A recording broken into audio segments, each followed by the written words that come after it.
జొన్న దోశలు చూస్తున్నారు కదా, ఎంత పల్చగా క్రిస్పీగా ఎమ్మీగా ఉన్నాయో. మామూలు దోశల కంటే టేస్ట్గా ఉంటాయండి.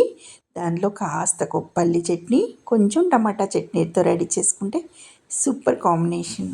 మొదట జొన్నల్ని ఒక 8 గంటల పాటు నానబెట్టుకోండి. చూస్తున్నారు కదా, నేను 1 కప్పు జొన్నలు తీసుకున్నాను. దానికి 1/2 కప్పు మినప్పప్పు శుభ్రంగా కడిగి అందులో 2 ఎండుమిర్చి, ఒక 10-15 మెంతులు, అంటే ఒక పావు చెంచా మెంతులు వేసేసుకొని శుభ్రంగా కడిగి మినప్పప్పుని 4 గంటల పాటు నానబెట్టుకుంటే సరిపోతుందండి.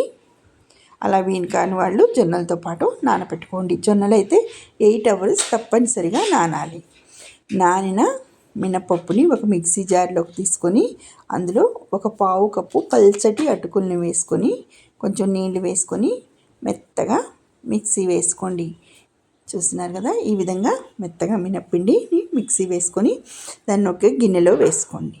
తర్వాత నానబెట్టుకున్న జొన్నల్ని తీసుకొని శుభ్రంగా కడుక్కొని వాటిని మిక్సీ జార్లో వేసుకొని కొంచెం వాటర్ వేసుకొని మిక్సీ వేసుకోండి.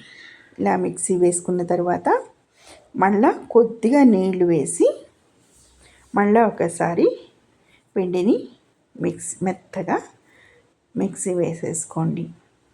అలా మిక్సీ వేసుకున్న తర్వాత తీసి పెట్టుకున్న మినప్పిండిలో ఈ జొన్న పిండి కూడా వేసుకొని శుభ్రంగా రెంటిని కలిసే విధంగా కలుపుకొని గిన్నె అనేది కాస్త పెద్దది తీసుకోండి. మనకి మామూలు దోశ పిండి, ఇడ్లీ పిండిలాగే ఇది కూడా పొంగుతుంది కాబట్టి మీరు గిన్నె తీసుకునేటప్పుడు కొంచెం పెద్దది తీసుకోండి. ఈ విధంగా పొంగింది చూసారా, 8 అవర్స్ తర్వాత మనకి ఈ విధంగా పిండి అనేది పొంగి రెడీ అవుతుంది.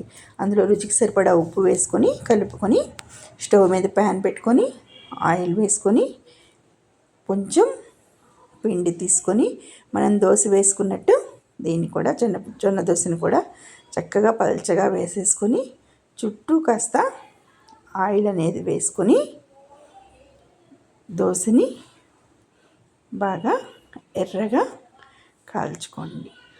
ఇలా దోశని ఒక పక్క బాగా ఎర్రగా కాలిన తర్వాత తిరిగేసి తీసుకుంటే కమ్మనైన జొన్న దోశ మనకి రెడీ అవుతుంది. లైక్ చేయండి, షేర్ చేయండి, సబ్స్క్రైబ్ చేసుకోండి.